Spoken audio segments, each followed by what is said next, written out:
pursuit of the championship continues in Mexico City. A destination that pulses with energy and life. A stage framed by history, fueled by adrenaline. The reigning champion Max Kuhne makes his return. Who will challenge him?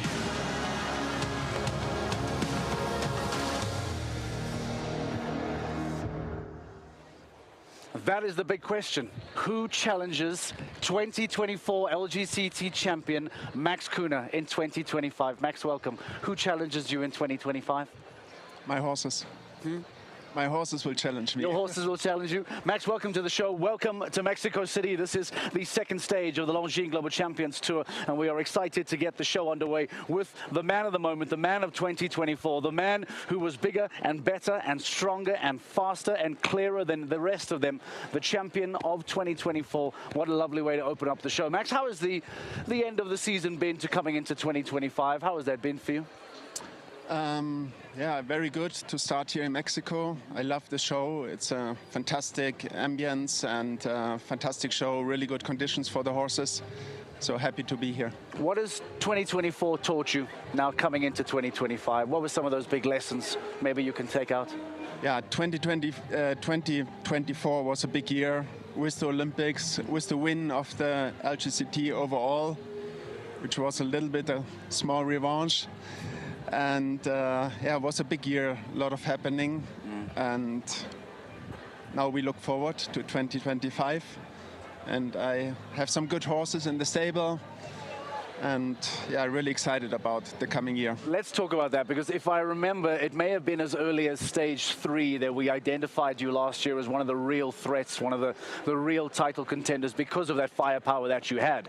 I wonder now from 2024 to 25, can you talk to us about any changes in the stable? Are we expecting those same brilliant horses to now be a year older and a year more experienced? Have there been some changes? What does Max Kuhne's firepower look like in 25? We were very lucky that we have most of my fantastic horses back for 2025. So there is Electric Blue, there is EIC up to Chaco Blue, there is EIC Coolie Jump the Q. It's EIC Julio Caesar, who is coming up, who had a very good indoor season. EIC Anton just turned up and did his first Grand Prix. Very good as well when we saw him for the first time. Also a fantastic horse. He's sold. He will show his talent somewhere else. Okay. But I think EIC Dalube, I had him here on the other class, not in the Grand Prix yet, but it's also very promising. I have a new horse to ride who was out now for 2 years, who already won 5-star shows. Very excited about this one. Wow, Max, I will show you later. So I'm in quite a lucky position. What a position to find yourself in. How do you go about selecting who you have where? Because for some riders who may have 1 or 2 top horses, the selection becomes quite simple. You wake up and you say it's this one or it's this one. When you have, like you do, 3, 4, 5, can you talk to us about a selection process? What does it look like before you come to a stage? How do you judge it? How do you decide? That's indeed something I spend quite a lot of time on. The plan for 2025 is already ready at the end of 2024. So we start to plan. Usually we look that each horse has something between 12 and 15 shows, not more, the ones who jump these big classes. And then we look on the horse and how the horse likes it most. Some horses like to jump a little bit more in a roll and then have a longer rest. Other ones are happy to jump all 3-4 weeks. And yeah, then we look how to train them up to get them into the rhythm. Then we look on the shows, which horse prefers which shows. Do they prefer grass shows? Do they prefer sand arenas? Do they prefer big rings? Do they prefer small rings? Which fences do they prefer? It feels like a game of chess each stage. Is that almost a good description? Because it feels like you wake up for the stage. Where are we going? We're going to Mexico City. It's a giant grass ring. Who are my horses that are good on grass? Who is fit? Who is looking well? Then we go somewhere else. It feels like it's a constant game of chess. Yes, exactly. It's exactly about that. And the most important is that my whole team and me, that we really get to know the horses. We need to know exactly what they like most, what we have to work on, what is the best preparation for them, and all these thoughts have to come together to deliver a good result. Are you able to describe how demanding it is for someone to win an LGCT championship? Because this is a very difficult competition to win. You have to have a lot of horsepower, you need to have a lot of strength, a lot of ability, but people might not realize the amount of time and sacrifice, energy, etc. How demanding is it to truly go all the way in a title race like this? Yes, it's for sure demanding because it's a title over a whole season with a lot of results. So consistency is very important. Have consistently good jumping horses over a whole season, and therefore we can't push too much. You know, it has to go in an easy way, and the easy way has to be good enough. Yeah. I always say, if we win something or if we have a good result with 70–80%, it has to work. We should not ask for more.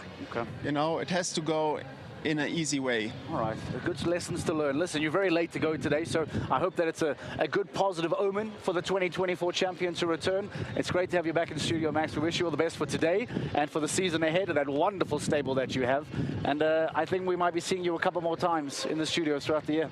Hope so. Thank you, Mark. All right, Max Kühne joining us live in studio. What a way to open up the show with a 2024 defending LGCT Grand Prix winner of the season, Max Kühne, who sounds like he has a lot of firepower and will once again be a major, major threat. As we get ready for Mexico City in 2025, let's remind you as to what took place in the opening stage in Doha, Qatar.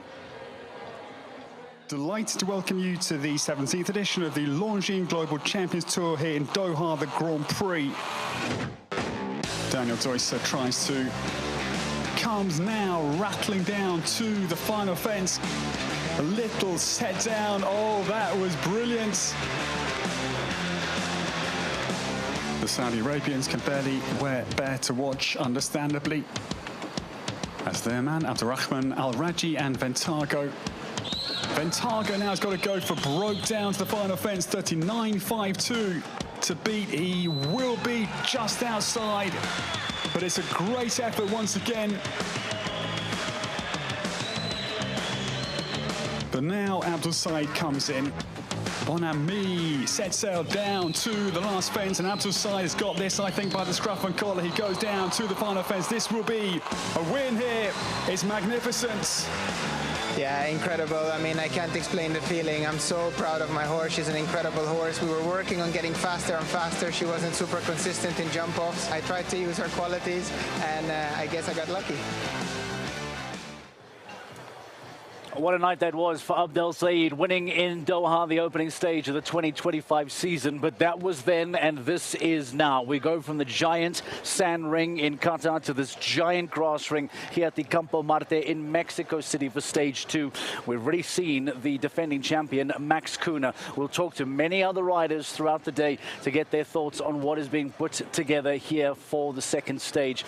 But before we talk about any of the jumping, any of the riding, for anyone that has never had the absolute pleasure of traveling to Mexico, to be here in Mexico City, we always use these words of culture, color, energy, atmosphere, food, people.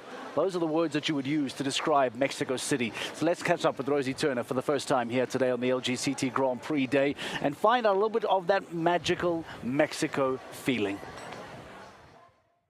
Welcome to Mexico City, the second stage of the Longines Global Champions Tour, and one of the most highly anticipated, not just for the world-class jumping, but for the pure entertainment that we have all around us. We might look like we're in a show jumping arena right now, but you don't have to look very far to see the incredible culture that is celebrated here in Mexico. And this is just one of the reasons people love coming here. It's our first time. Everything has been amazing. The organization, the people, our Mexican culture, been amazing. It's great to see all the culture of Mexico, Guanajuato, and all Veracruz, and everything, the music and the people. It's great. I love it. And also, there are a lot of people and music and drinks and, of course, the horses. I think everything's spectacular over here. The horses, having all the people over here and come and see our culture is the best thing we can have here. I love the horses, I love the animals, and I want to see all the shows, all the folklore of Mexico. You can't help but love this and join in. This is what it's all about. We love joining in, we love the party, and we love the jumping. We've got it all here in Mexico.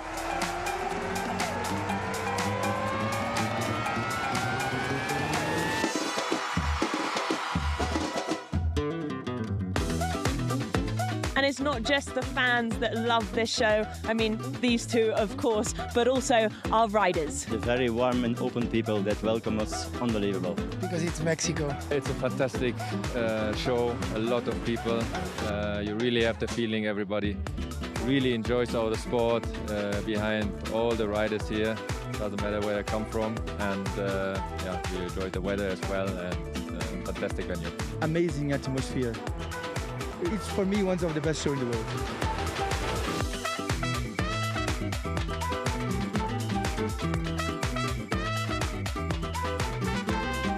And last but not least, we come to the shopping village where you can buy almost anything.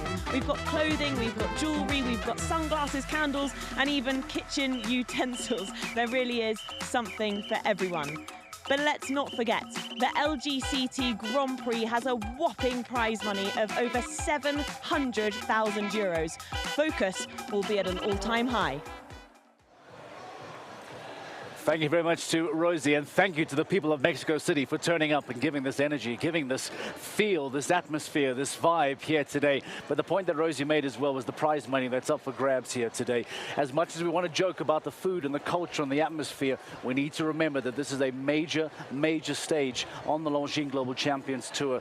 Big prize money up for grabs, a golden ticket to the playoffs at the end of the year in Prague as we return to the Czech Republic in 2025.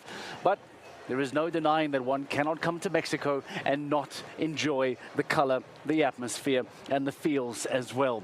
One of Mexico City's own, Carlos Hencarero, if you recall, in 2024, jumped his way into 4th place on the LGCT Grand Prix last year. He is a fan favorite, and he will, without a shadow of a doubt, receive the largest reaction from the audience here today. We took some time to catch up with the Mexico City local boy to see how Carlos Hencarero is feeling ahead of today.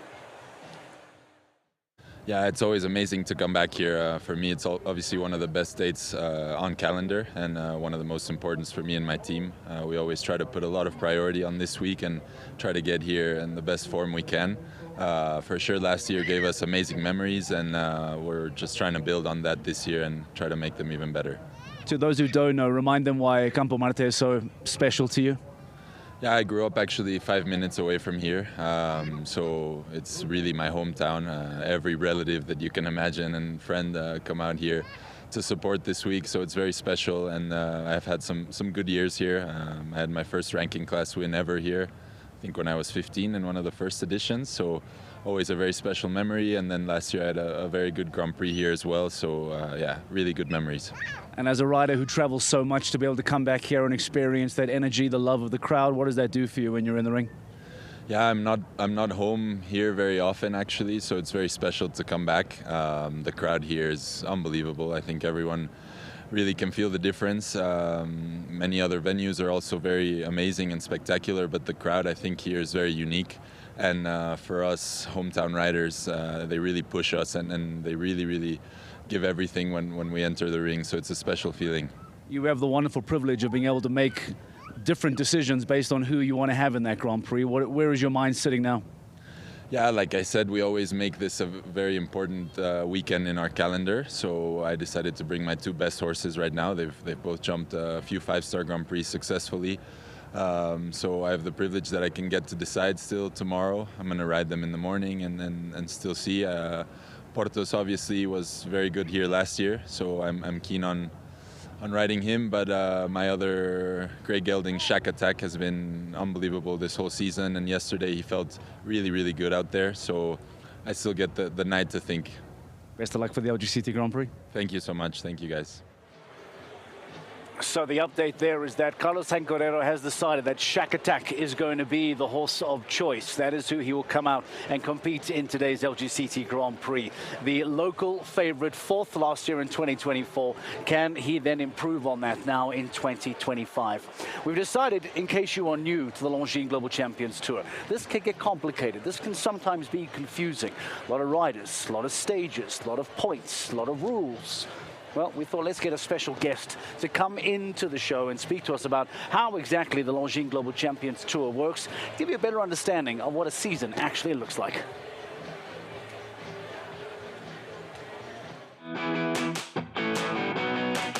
Hi, I'm Natalie Dean. Welcome to the Longines Global Champions Tour, the ultimate individual challenge. In 2025, the Longines Global Champions Tour has over 36 million euros in prize money on the line, setting the stage for an intense season of competition. Spanning 16 incredible destinations, the LGCT travels across the globe, culminating in ultimate showdown at the GC playoffs in Prague. To claim the championship title, riders earn points in every LGCT Grand Prix throughout the season. At each stage, 40 riders qualify to compete for the LGCT Grand Prix. A win means a massive 40-point haul, and every rider who competes adds to their total. But here's the game changer. Only our best 8 results count for the overall championship standing.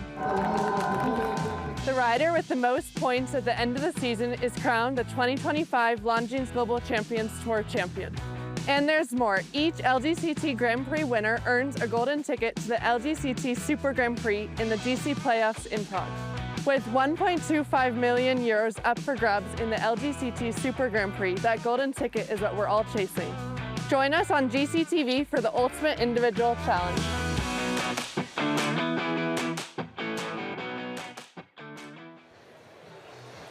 Natalie Dean giving us a wonderful explainer of how the Longines Global Champions Tour season actually works. And one of the most important changes that we've seen take place to the rules from 2024 to 2025 is now the fact that each and every LGCT Grand Prix will contain 40 riders. In 2024, there were always 40 riders competing in an LGCT Grand Prix, but for whatever reason, if one of those riders decided to pull out, that race would have then been competed with 39 riders, 38 riders, 37 riders. However, a rule change now in 2025 means that if a rider does pull out, they will go to the 41st qualified rider, the 42nd qualified rider, to make sure that there is always the 40 best of the weekend competing in the major class, and that is the Longines Global Champions Tour Grand Prix. Now, in that scenario here this weekend, Sasha Newgard-Lill thought she had not qualified for the Grand Prix. But because some riders had pulled out, she now has earned herself a spot in today's event. So we decided to catch up with Sasha Newgard-Lill to get her thoughts on the surprise inclusion in today's LGCT Grand Prix. Sasha, because of this new rule, you now are jumping in the Grand Prix. You are our 43rd rider. When did you find out that you now would be jumping? Yesterday evening after the jump off. Actually, our plan was not to jump the jump off if I already knew that I was jumping the Grand Prix. But it was not sure at that point, so we just said, yeah, doesn't matter. We go for it yesterday, and then still hope to get in the Grand Prix. And yesterday evening they called me and said, you're in. What were your initial feelings when you were told you're in? I felt amazing. I think I was really disappointed that I was not qualified because I had a bit tough start on Friday, and all this long way and this amazing show. I was really disappointed that I was not allowed to jump, so I felt fantastic when they called me yesterday. As a combination, you did win the 150 yesterday. He's a phenomenal horse. He's only 10 years old, yet he's so experienced. Yeah, I know him really well. I have him since he's 7. He's a special horse and he has a sensitive character, so I learn something new about him every day and every show. Yeah, he's jumped a few 160s now, but I'm still adjusting a few things also with the boot and the bid and everything, so hopefully everything will work out today. Going into today then, yesterday you did win. Your jump off yesterday was rapid. You were incredibly fast. If you do go clear around today, do you think you have a good chance of actually coming out on top or podium? Yes, I think when I actually get to jump off, he's a really fast horse and he's so good in a jump off, and he's so comfortable to sit on in a jump off because you know that you can really go and he comes back straight away when you want to go back, and he turns good. So if I'm at that point, I think I have a pretty good chance. It's a big prize money this weekend as well. How much do you want this? I really want it. We wish you the best of luck. Well, good luck. Thank you so much.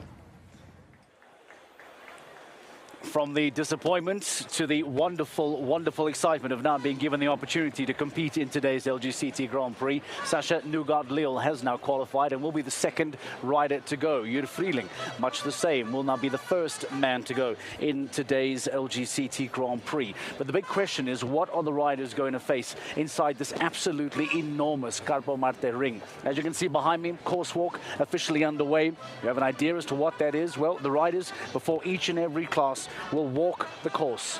They will quite literally walk from fence to fence to fence and measure the distance between those fences. Then when they are riding their horse, they will use those measurements to know when to take off, when to land, and when to approach the next fence. This is a crucial, crucial element to the success of any show jumper.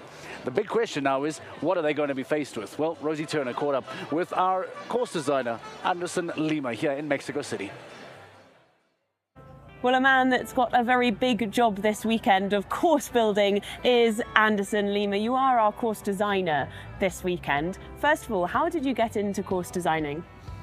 Well, long story. First of all, thank you very much for having me here. It's always a pleasure to be in Mexico designing, especially it's my first time doing the GCT Mexico. How do I start? Long ago. I was about 14 years old. I come from a horse family, and always have shows at home, and it was I just built up and ended up going to helping the course designers when I was younger, and my first course I did I was about 16 years old, and from that time to today, that's pretty much what I have done my whole life. So you're definitely a professional at this. You've done it for long enough. So, 100%, yes. So where do you start when you're about to design a course? Just give us the starting position of that and how you actually get to that stage. Blank piece of paper. A blank piece of paper. Okay, today you have different technologies, but I'm kind of old school. I love design by hand. Okay. So today I don't use the paper and the pencil, but I use the screen and the pencil, electronic pencil. So I start drawing everything by hand, and then you go for the technical aspects. Speed class or a jump off or two faces, and then you start to put some ideas, and that go to end up being these. So give an example then with the Grand Prix coming up. How do you get requirements that you have to have into the jump? Yes, 100%. We have tomorrow's Grand Prix is 1.60 m, and we have a minimal requirements for it. Some jumps need to be at a certain height, triple combination and a double at least, or two doubles. Tomorrow we go just a triple and a double. Had a minimum amount of jumps and a maximum amount of jumps. You have to use two Liverpools, you have to use a triple bar or skinny or a plank. So it's many different requirements, and then we try to englobe that all in the course. So with that then, how do you make sure that the course is difficult enough for the Grand Prix, but not impossible? That's a good question. That's a fine line that we try to pretty much get there to that we have that amount right of clear rounds to have a nice jump off. Okay, we're humans. Sometimes we can get it wrong. Sometimes. We can get it wrong. But after analyzing the week, you have an idea what they have been jumping, and then you try to get the right course for the right class and for the crowd. We just want to make a unbelievable sport. How nervous do you get watching? Like no breakfast, no lunch, and really? No, yes and no. I think this is just. I think as soon as I see one horse jumping, that goes away, but just like a stuntingly. I just want to make sure that the horses are fine and the course it's the right course for the right task. So, and as soon as I see one horse going around and it's rideable and no struggling and it's a fair course, but for sure I do get nervous. Yes, with all the butterflies and stuff, like 100% yes. Well, you've got a big job this weekend, Anderson. Thank you so much for chatting to us. That is our course designer here in Mexico. He's got a big job on his hands, and we look forward to seeing what he's produced for the Grand Prix.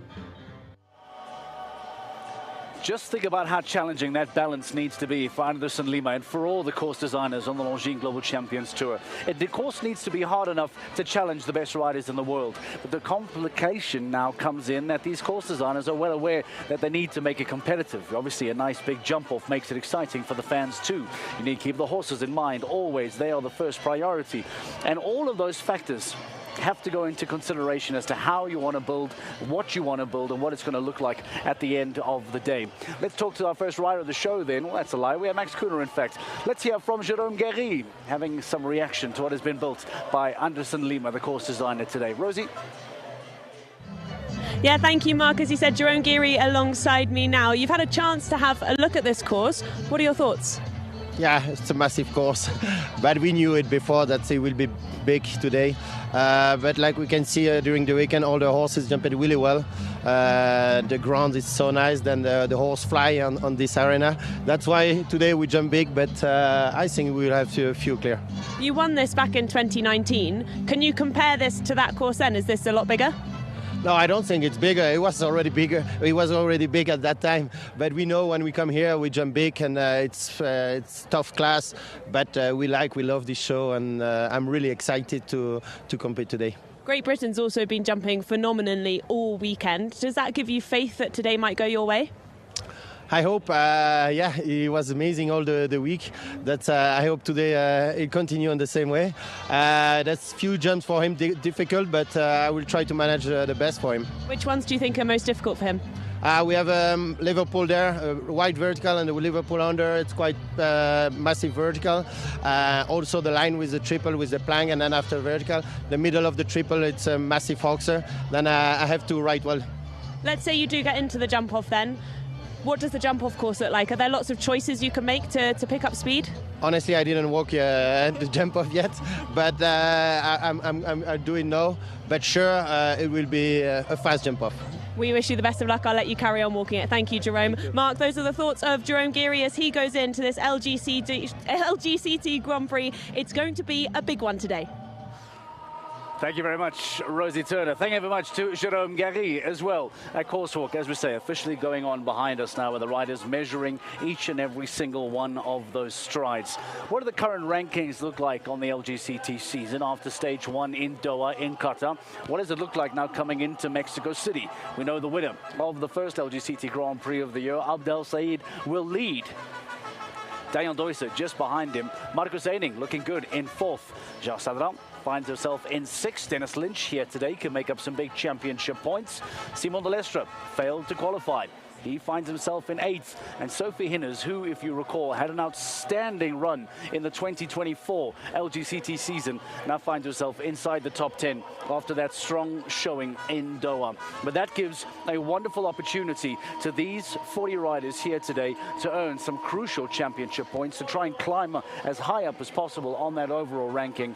That becomes the big question. Let's get some more reaction. We heard from Jérôme Guéry. Back to Rosie Turner. Let's get some more thoughts of some of the riders here today in Campo Marte. Rosie.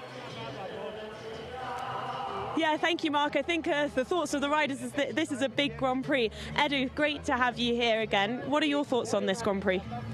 Well, it walks big, technique and tough, some big jumps and long lines with yeah, a lot of jumping today with 14 jumps. So yeah, I think it's going to be a beautiful track and we're going to have a beautiful sport, but we have to wait to see how we can do it. It's going to be tough today. This is line 12 to 13 that you said you'd walk with us. So just tell us while we walk it why this is such a difficult line. Okay, yeah, no problem. as we're walking this. Edu's just counting the strides as we go. So every 4 strides of ours is 1 stride of a horse. Of course, that totally changes depending on the horse that you've got, whether they're a long striding horse or a short striding horse. Those strides can change slightly. So Edu, how many strides is that meant to be? Well, it's such a bending line that you have options. Normally, I think mainly all the riders are going to try to do 8 just to keep the rhythm. And especially at the end of the course, the horses, they can be a little bit more tired. So just to, not to make them more efforts adding strides. But okay, every rider knows his horses, and they need to do what is best. I think I'm going to try to do the 8 with mine. Then I know that from 13 to 14, it's going to be a steady 5. But I think it's the option I have to do. Is your horse quite a big striding horse? Well, I can do both, but especially at the end of the course, he's going to be a little bit in the rhythm and with a big step at this time of the track. So I think I need to do the 8 and then steady 5 for the last one. When you're looking here, so if you're taking off from here, this is quite a flimsy fence as well, and it's very narrow, and you're aiming for the next one, which is an oxer. When you land off this fence, what rhythm do you want to be? Do you want to be pushing them or just holding them back slightly? Well, here in front of number 13, we have a little bit forward distance, and then from 13 to 14, it's short 5. So we need to give the space enough for 13 so they can jump. It's a tricky vertical, bit narrow with big wings.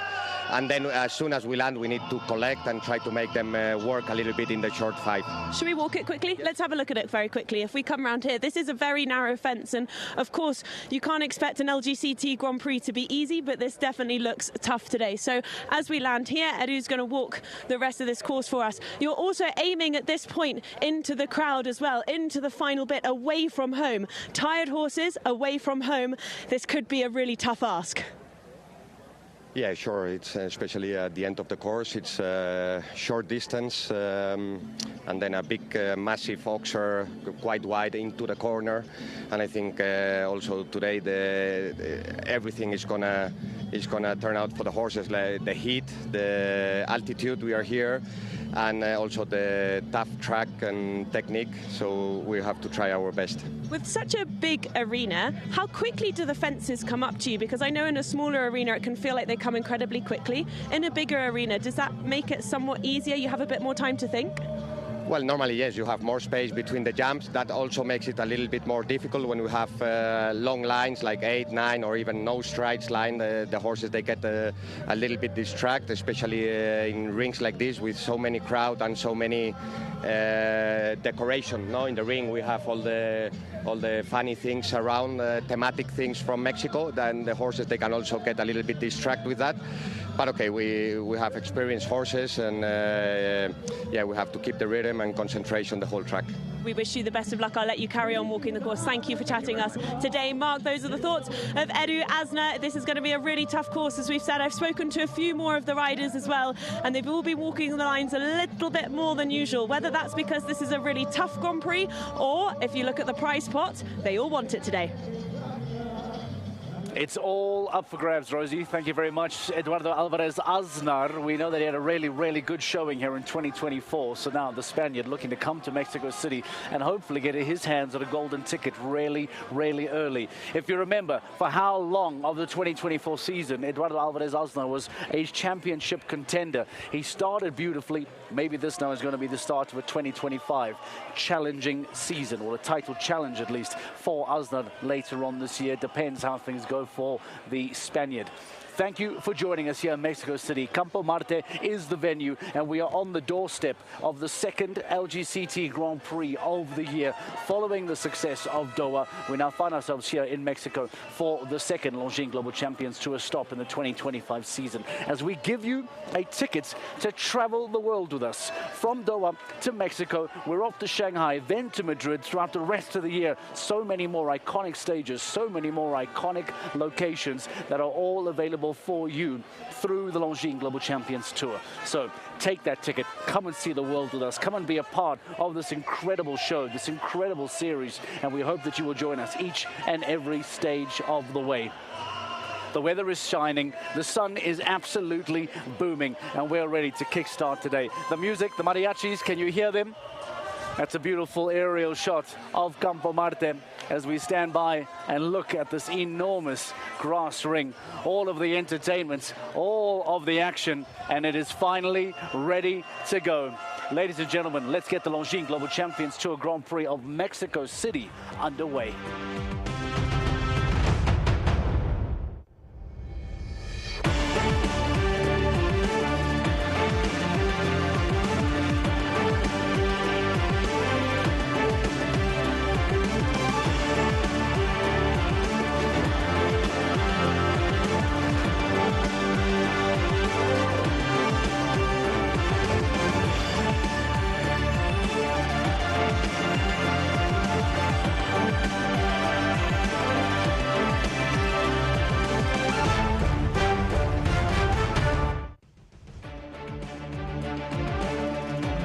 A very good afternoon, everybody. This is the Longines Global Champions Tour Grand Prix of Mexico City. It's a wonderful occasion of global sport in this bustling hub of Latin America. 22.5 million people are inhabitants here.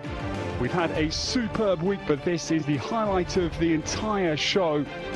Welcome to the Longines Global Champions Tour Grand Prix of Mexico City. We will be in for a spectacular afternoon. This is Campo Marte, this is our 8th edition, and it's named after the Roman Campus Martius, the field of Mars.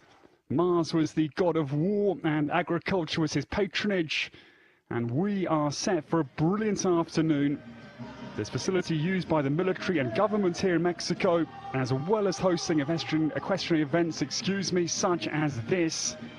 And it is also the base for the presidential guards of Estudo Mayor Presidencial here in Mexico.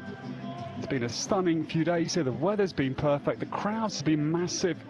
It's been bustling. It's been jostling. There's been a fantastic atmosphere. And the riders reckon this is one of their favourite shows on the entire Longines Global Champions Tour.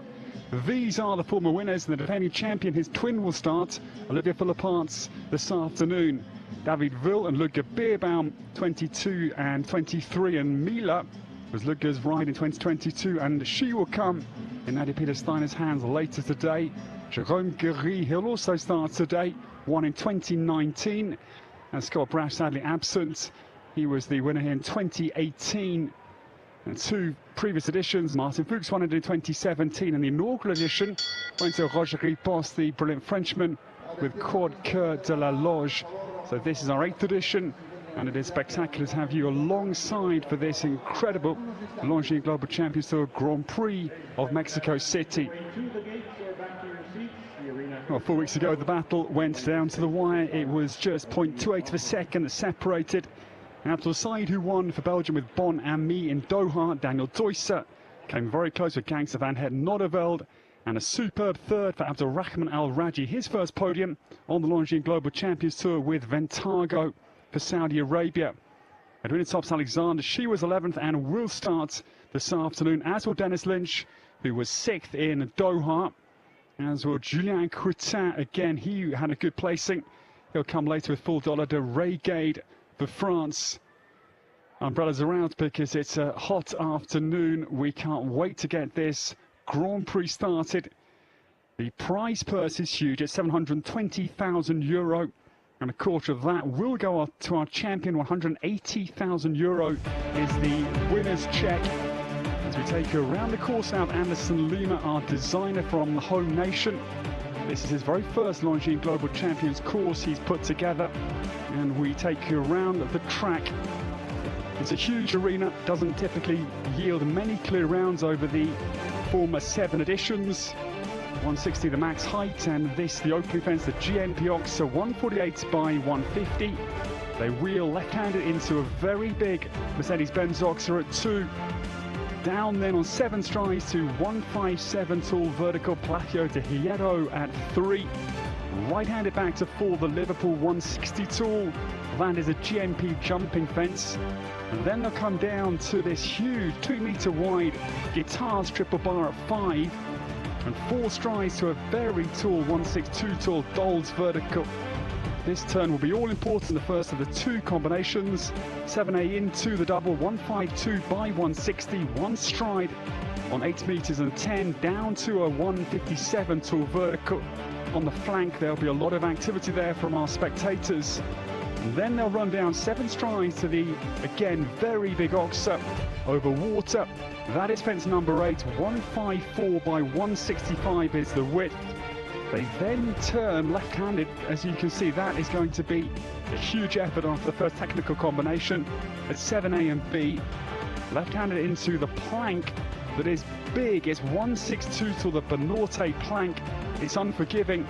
And then it's going to be a 7-strided right-handed dogleg down to the Longines treble. That is going to be 157 in 1 stride to a big oxer in the middle, 160 wide. And then 2 strides down to the 158 tall vertical at 10C. That will be a serious line, you know it. They then turn left-handed back to the Prague playoffs vertical, fence number 11, where we will go in November later this year. That is 161 tall, and this in effect the home turn, but 3 fences still to tackle. Fence number 12, the GCT, the Longines Global Champions Tour Oxa, 153 by 160. They then spin right-handed into this huge, skinny, it's 163 taller vertical, and 5 strides after that really big late vertical, which will be, I think, highly influential down to the final fence. That is 14. The GNP Oxa 170 is the width, and that man is our lead designer, Anderson Lima. He'll be rewalking his distances just to check everything is as he instructed his course team.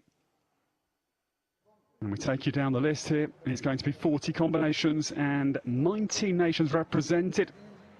Ines Joly, she won the Monaco leg of the Longines Global Champions Tour Grand Prix. That was with Ambassador Z last year. And Duarte Seabra has got a very good horse, Dorados II, the one for Portugal. Natalie Dean looked very good in the GCL. She jumped to clear for Can Stars with her outstanding Akota M. And Olivia Philipparts, he won the Longines Global Champions Tour Grand Prix in Stockholm City with that horse H&M Miro. Jana Vargas was the best to qualify in Doha, did not come off for her in the Grand Prix. We hope for better fortunes. Mila, former champion, as I said earlier, won it in 2022. Jana Sprayer, I think one of the favourites. It's her debut on the Global Champions Tour. Here with us today, Sprayer hot, easy. And Katrin Romberg has looked immaculate all week. She had the win with the Shanghai Swans. Max Kuhner was a season champion here. EIC coolly jumped the queue that well with the Global Champions Tour back in 2024. Max will be one to watch. And Jérôme Guéry, he won this class in 2019 with Kellum de Hoos.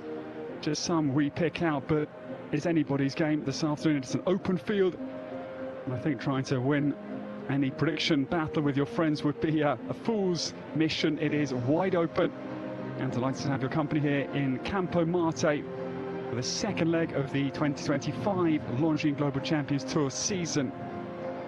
This the scene, and the walkways jam-packed. Everybody wants the best seats in the house. We've had a spectacular 4 days of sport here. The hosts have been brilliant. We must say a big thank you to the organising committee, the president, that is Francisco Pascual, president of the Longines Global Champions Tour, which now celebrates its 19th season. Thank you to Jan Tops as ever. These are the Alebrije, the traditional Mexican arts and folk culture. They're papier-mâché, they decorate the Campo Marte in electrifying form. They are spectacular. The entire team here, every detail has been attended to, no stone unturned. And welcome to the Longines Global Champions Tour Grand Prix of Mexico City. Pues aquí comienza el Gran Premio Longines Global Champions Tour de México presentado por GNP Seguros. Una prueba que tiene 40 participantes, prueba con desempate al que accederán los separados a puntos para el primer puesto, normalmente los que hagan 0.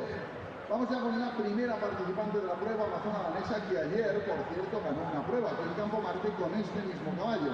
Un gran caballo. Ay, perdón. Well, the first to go enters the heat of battle, and Jörg Vreeling will be our trailblazer this afternoon in the Longines Global Champions Tour Grand Prix of Mexico City. Jörg Vreeling, he won the world team title back in 2014 with the Netherlands. He took the Olympic silver. That was with Vidal Boubalou in London's Games of 2012, and Elwa Dushabu will start us into action. presented by P&P Seguros, the sponsor for this class. First on course today for the Netherlands, Jurgen. This Grand Prix presented by GNP Seguros. Thank you to them for their support of the Longines Global Champions Tour Grand Prix at Mexico City. And as we get away, 84 seconds, the time allowed. Yeah, brilliant, will show us the way with this very smart bay. While Duchapu opens up out over the GNP Oxa. Square up to the Mercedes-Benz Oxa at 2. Two big Oxas to open up the account here from Anderson Lima. This horse nicely up in Yeo's hand, looks relaxed and composed, however galvanized for the huge test that lies ahead. This, the Guitars triple bar, 2 meters wide. The Dole's vertical, massive again, 162. Yeah, that makes a little late adjustment, a little half halt we call it in equestrian sport, into the first technical combination. Pays off beautifully in 7 strides, down to the Oxa, over the water, the Liverpool. He has it down, I'm afraid, first blemish. The Banorte plank, that will cause problems, you know it. And the flip cup, so a horizontal slip surface, which will take the lightest of touches, and it's another error, I'm afraid, for Yeo's Vrilling into the Longines treble combination, and now 3, no 4, clocking up at a rate, I'm afraid. Yeo's Vrilling wheels into the penultimate fence here. The skinny, massive it is at 163, and then down to the final fence, which also goes.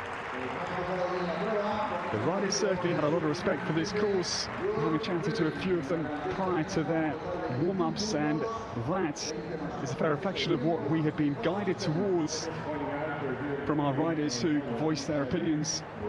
They're quite quiet-mannered in these sort of critical moments prior to warming up, but certainly there's a huge amount of respect for the course of Anderson Lima this afternoon, and that is reflected. The Prix scored 20 penalties for Yeo's Vrilling and Helwell Duchapu, the Trailblazer of the Longines Global Champions Tour Grand Prix at Mexico City. No clear round for Yeo's Vrilling, I'm afraid. It means that there will be no jump off for him here today in the Campo Marte. Sasha Nugard-Lil is in the ring, the second rider about to get underway. If you want to join us here in Mexico City for the next rest of the riders, come and do so with the GCTV Live Pass. We'll see you in Mexico City. Come join us.